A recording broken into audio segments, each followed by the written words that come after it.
অভাব, ক্ষতি, সীমাবদ্ধতা। যখন আপনি এই শব্দগুলোকে আপনার জীবন থেকে বাতিল করে ফেলবেন, তখন আপনার মধ্যে প্রোডাক্টিভিটি তৈরি হবে, আর তখন আপনি আপনার জীবনযুদ্ধে বহুদূর যেতে পারবেন।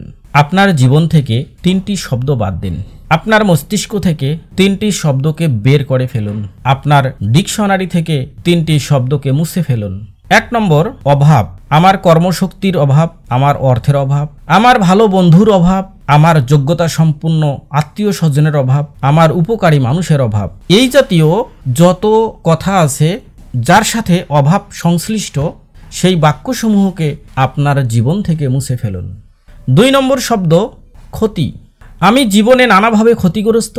গত বছর আমার প্রচুর পরিমাণে ক্ষতি হয়েছে, আমার স্বাস্থ্যের ক্ষতি হয়েছে, আমার সম্পর্কের ক্ষতি হয়েছে। এভাবে যত ধরনের বাক্য আছে যেখানে ক্ষতি উল্লেখ আছে, সেই বাক্যগুলোকে আপনার জীবন থেকে বাদ দিন। 3 নম্বর শব্দ হচ্ছে সীমাবদ্ধতা।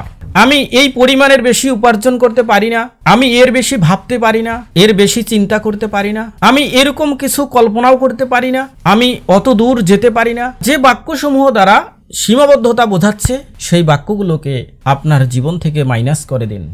যখন আপনি এই শব্দগুলোকে আপনার জীবন থেকে বাদ দেবেন, বাতিল করে ফেলবেন, তখন আপনার মধ্যে প্রোডাক্টিভিটি তৈরি হবে।